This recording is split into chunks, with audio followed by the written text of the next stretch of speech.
Well, welcome once again. My name is Chuck Epps. I'm superintendent of Fort Mill Schools. I appreciate all of you coming out for the unveiling of the historical marker. Talk a little bit more about that in a minute. Before we get started, we have several seats up front. Please, some folks come on up and sit. We lugged them out here. Y'all use them, okay?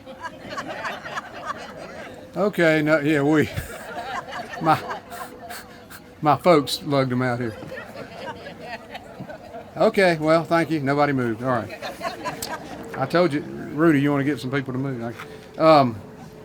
As I said, my name is Chuck Epps. I'm proud to be the superintendent of Fort Mill Schools.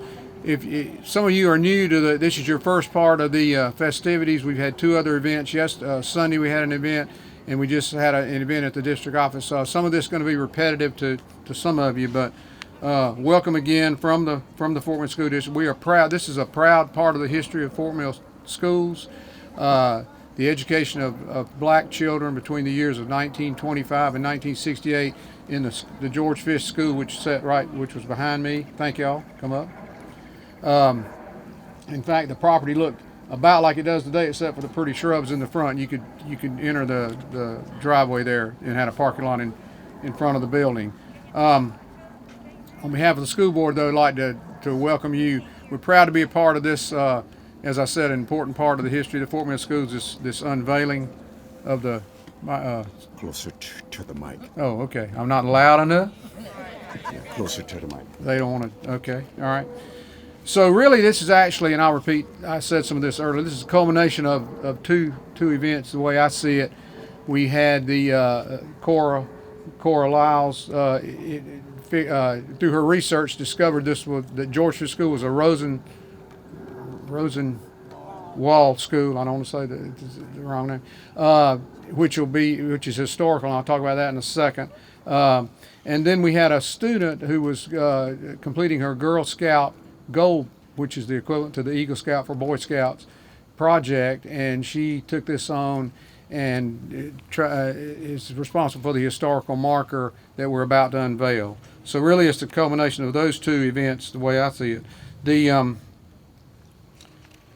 Some facts about the Rosenwall School, for those of you who may not miss the Rosenwall project.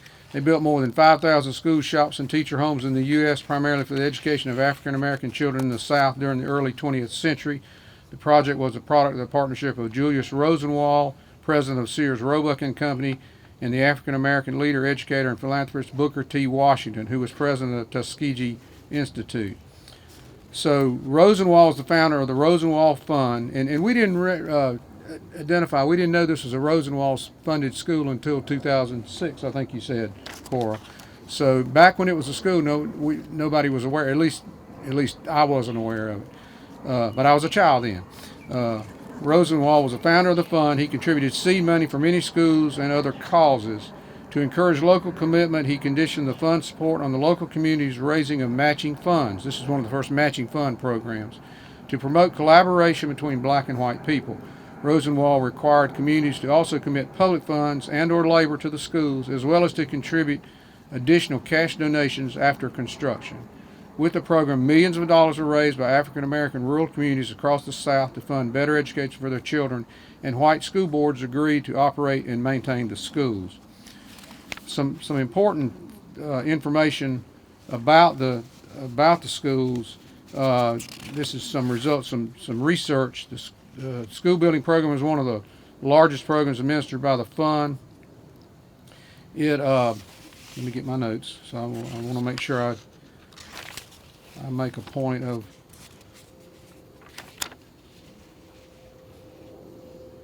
Okay, lost my place. Hang on.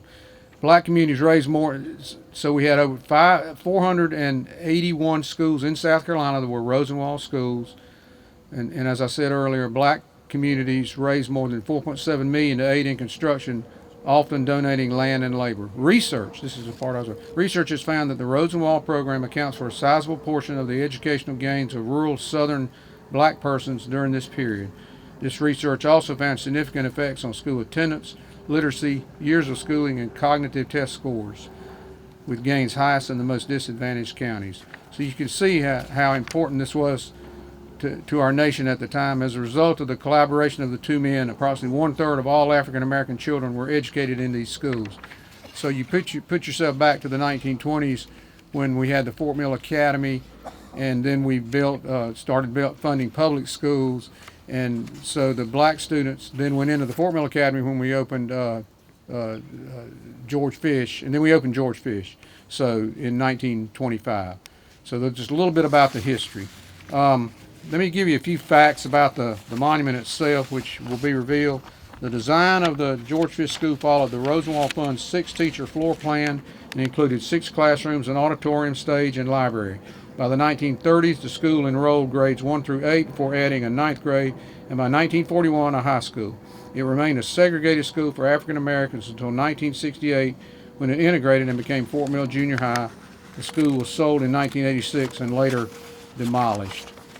So this was the site behind me of the longest operating school dedicated to African Americans, built on a 4-acre parcel acquired in 1925. The brick school opened in 1926 and cost $12,200. Wow. A portion of which was paid by the Julius Rosenwald Fund. The school was named for George Fish, a white mill manager who supported its construction. African Americans were previously taught at the old Fort Mill Academy, as I said. So at this time, those are the facts on a little personalized part of the story. I was an assistant principal at the Fort Mill Junior High for 2 years, and then I was the mail courier when I was a senior in high school for the Fort Mill School District. And I was on the property early on when I was a senior in high school in the late 60s, in the early 70s. At this time, before we get started with the rest of the program, we'd like to pause and recognize the Fort Mill High School Band. They're going to play the George Fish High alma mater. So if you'll please stand for that.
At this time, I'd like to invite Cora Lyles to the podium, and we'll continue the program leading up to the unveiling.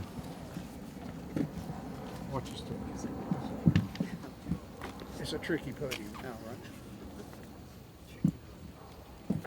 right? Good afternoon and welcome everyone. I don't really have a speech, there's just a couple of things I want to say, and that is when I think about the teachers that are listed on the back of that monument right there before we had the mark installed, I think about 3 letters, and that's CRT. They were caring. They not only cared about what we learned, but they cared about our growth as individuals and tried to instill in us that we too had a future and deserved a place in society. They were resourceful. They took hand-me-down books, secondhand uniforms, and instruments and used them to educate us. They not only taught us the ABCs, but they taught us to respect one another, to be fair, to work hard, to love learning, to respect our elders, and teachers and all those in authority. CRT, they were caring, resourceful teachers. Okay, they laid the foundation for our collective futures. They taught us to reach far and aim high. And I would like to thank some of the teachers and administrators that were assigned to the school once it integrated. We don't mention them often, and I would like to say thank you to the former principal, Stormy Young. I especially personally like to thank Miss Charlotte Atkins. She was one of my teachers, and she was very nice and caring. I always remember her. Miss Gretchen Moore. Miss Gretchen bought me personal items that I didn't even request, really didn't know that I needed, but she came and presented them to me in a gift box. And then also Miss Juanita Nash Sanders. That's my aunt. Okay. So there are many more. And like my sister said earlier, to those that I didn't list, as they say, charge it to my head and not to my heart. And so I would like to thank them too. So I'm going to list actually those teachers that are on the back of that monument right there who were the teachers before the school became integrated. So bear with me just a minute. The names are James Alexander, Theodosia Atkinson, Minnie Miller Barnett, Olive Becknell, Evelyn Blackwell, Lydia Bonner, Margie Broomfield, James O. Brown, Leela V. White Brown, Mrs. Burton, Amanda P. Castle, Emma Cooper, Vertel Daniels, Tilly Davis, Fleta H. Diggs, Dot Dingle, Mr. Doran, Mamie Felder, Mary Ferguson, Nevada Gerald, Mr. Goldbod, Mr. Godbold, Mrs. Godbold, Alexander Graham, Emily Graham, L.H. Hancock, Nanny Hancock, Mamie Brown Hill, John C. Jefferson, Cecil Jordan, Louise Law, Creola Lee, Eliza Lewis, Pearline Lindsay, Creola Lindsay, Leela F. Littlejohn, Dorothy Loney, Isabel Harris Love, Jackie Lowry, Granville E. Matthews, Richard Maxwell, Theodosia Mayfield, Helen McGirt, David Moore, Gretchen Moore, Edward Newton, Floride Pearl, Edith Peterson, Mr. Peterson, Bobby Player, he's here, Mr. Player, Robbie Reed, Sadie Ruckett, C.N. Smalls, Nancy Strickland, Willie Stroud, Robert Turner, Pauline Barnett Walker, Maggie McMore White, Simon White Jr., Walter B. White. And so with that, I would like to read one inscription which has been slightly modified from the marker, and that is, on behalf of all the lives that have been blessed by the unique George Fish School experience, the children who have been educated, the teachers who have generously given of their talents and expertise, the nurturing administrative, cafeteria, and custodial staff, and the segments of society enriched by the fruit of the George Fish School. The George Fish School Historical Marker Committee is grateful for each and every gesture of support that made this marker possible. We are especially appreciative of Duke Energy's and the town of Fort Mill's support of our mission to ensure that this chapter of American history remains available to all Americans. Thank you.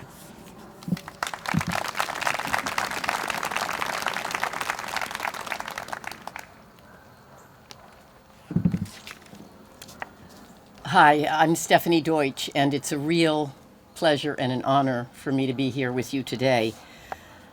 The affection you all feel for the George Fish School is just infectious. It's been wonderful to be sort of bathing in it since yesterday. But I think you all know that this marker celebrates more than that. It celebrates more than affection. By bringing attention to the school that once stood here, this marker is part of an ongoing effort to tell the full American story, to acknowledge the painful, shameful parts of our past, and to celebrate those, like those names you just read, those whose efforts have helped us to move forward. The communities that came together as partners with local governments and with the Rosenwald Fund to build schools for African American children during the dark days of legally enforced segregation did much more than simply build schools. The men and women of this community, forebears of people here, showed determination and resilience and generosity. They showed a true, deep understanding and embrace of the meaning of our democracy. This story must not be lost. We do remember, of course, and rightly celebrate the heroes of the civil rights movement, Dr. Martin Luther King Jr. and so many others. But it's very important to remember as well the foot soldiers who laid the groundwork for the movement. In the dark days, 100 and more years ago, as separate but equal became the law of the land, as states, one after another, made changes to their constitution to restrict voting rights for Black people, as violence was a terrifying constant, it's so inspiring to remember the people who reacted to all this not with despair, but with astonishing optimism and creativity. Like their forebears who had so long been denied it, they believed deeply in the liberating power of education. They were willing to sacrifice to achieve it for their children and their grandchildren. And in so doing, they set an example of determination and civic engagement that was a template for the civil rights movement to come. No one could describe what education meant to his people better than the great Frederick Douglass. Education, he wrote, means emancipation. It means light and liberty. It means the uplifting of the soul of man into the glorious light of truth, the light by which people can only be made free. May this marker offer some measure of this inspiration to the many who will see it in the years to come and ponder its meaning. Thank you.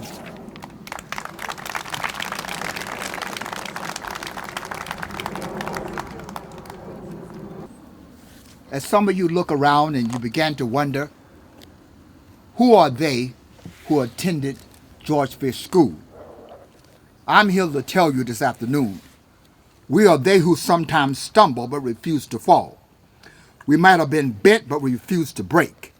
We are they who started out but refused to quit. We came up lingering and stayed late so we could celebrate this day. We are the issue of an ancestry. We offer our legacy and our deeds. Declarations we have caused this nation to pause and wonder what manner people are these. We point to our heritage, rich and pure. We point to our yesterday, our modern day, who cover the gamut of accomplishments and achievements that we have been able to make since we left George Fish School. Who are we? We are men and women of substance who keep coming, who are those motivated by their ancestry and the heartbeat of our past. We weigh our past against the present, and we know beyond a shadow of doubt what the future lies ahead for us. We'll learn from our tools and survival throughout our existence. We build institutions and stretch capabilities and develop within America images of people that America never knew we had. We are the people of this town, this state, this region, this country. We are the embodiment of those marvelous people who have paved the way before us. Through them, we are confident and proud and bold. To them, we give honor, love, and respect. We need not only know what we've done and where we have come from, we just need to be reminded that we are graduates. We have attended George Fish School, and that school has made an enormous difference in the life of us. Good afternoon.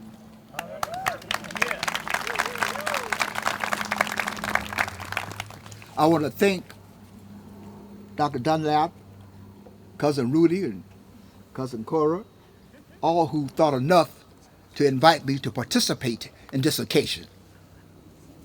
I am proud to be a graduate, the class of 1963 of George Fish School. But I'm also looking around and I see a number of fellow alumni. And I know too, before this occasion, we run and we stop and we talk about what George Fish has done for us and the difference it's made in our lives. But I'm happy to know that every time I talk to someone from George Fish, what a difference that day makes. And I tell you, George Fish has been an embodiment of things that changed all of our lives and made us the difference in terms of who we are and where we're going. We never thought anybody that we were better than anybody, but you know what George Fish taught us? We can be better off. And because of that, we are proud to say George Fish, for thee we live or die. For George Fish, we never forget what you did for us. For George Fish, we are the manner and respect of those who came before us, who believed we could and said we would, and we did. George Fish, that school with whom what we know embodied us with a body of teachers. No, today, because of them, our wisdom is wider. Because of them, we are better off. Because of them, we became better than. And because of them, we know beyond a shadow of doubt that where we're headed, and we haven't got there even yet.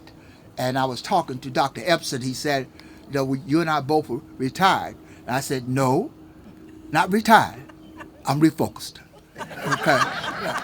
So, so we say that what George Fish has, what we are, you can't separate one from the other. For we would not be who we are and whose we are were it not for George Fish. I think I look in the audience and I see Mr. Newton, who tried to teach me basketball, some basketball. I look at Mr. Player, who taught me about how to play the trombone. And Mr. Player, that was an awesome task and it was a hard one too because I had no respect for music. But I thank you for what you did. And I say to all of you who are standing here, George Fish, a beloved school of ours, has made a difference not just in this community but beyond it. For you see, our school is embodied by lawyers, doctors, teachers, varying degrees, people who are entrepreneurs, people who found a way, and because of having found that way, they have become better than anyone ever thought they'd become, even themselves.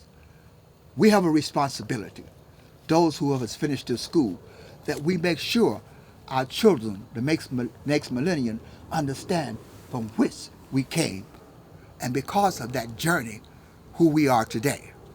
Yes, I'm reminded that as we work together in this task that goes ahead, I'm asking that everybody in this audience today join us in our task to keep this dream alive. But it's an awesome work. But I say to each of you, let's join in it, let's work together and keep this dream alive. So I say to you in the words of Dr. Nichols, which said, we won't be intimidated by anything. We have everything it takes to change this nation. We won't be blinded by prejudice, disheartened by times, discouraged by the system. We'll face the system. We'll challenge the system. We'll confront it. We'll correct it. We'll change it. We won't let anything paralyze our minds and tie our hands. If we have a hard way to go, we're going to walk it by faith. If we face a mean problem, we'll work with it until we work through it. If we have a misunderstanding, we're going to settle it. If we have a grudge as a working community, we will drop it. If we have hatred and resentment, we're going to just shake it off. If you have a high mountain, you must move it by faith or climb it by works. If you have a battle, fight it. If you have handicap, just rise above it. If you have racial prejudice, just conquer it. If you have a temptation, conquer it. If you have the evil, destroy it. If we have a challenge, face it. If we have trouble, we're going to take it. If we have a cross, we're going to bear it. If they knock us down, we're going to get up. If they push us against a rope, we're going to come out swinging. If they laugh at us, we'll keep smiling at them. If they talk about us, we'll keep praying for them. If they hate us, keeping the dream of George Fish alive, we're going to keep loving them. If they kill us, we're going to just rise again. Ain't no power on earth that can keep us from keeping George Fish alive. I ask you to join me as a member of this team to make this dream one we will never forget. Yes, George Fish, for thee will live or die. Thank you.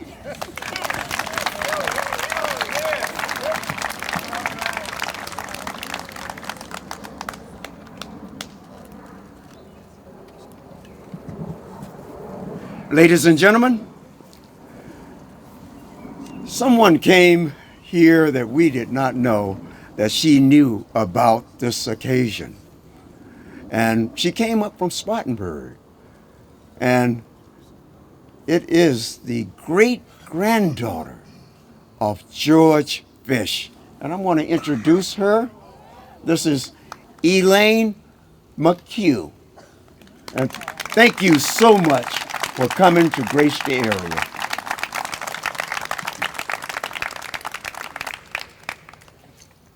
Okay, I'll defer to Mr. Player for the unveiling of the monument.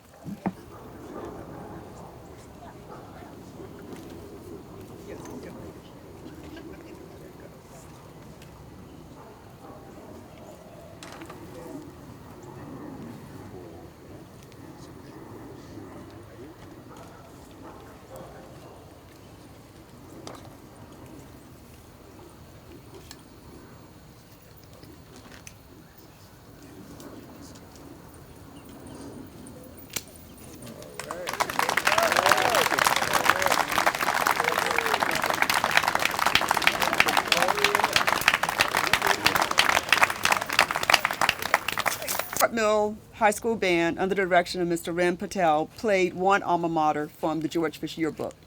So we have some alumni here, and they have let us know that there's also another version that they are going to sing at this time. George Fish High, we sing with love to thee. We'll be true as you will always see. May you guide us in our fight to obtain our goals and do the right. George Fish High, for thee will live or die. When duty calls, we'll never frown aside. Alma mater, ever true, we'll always stand by you.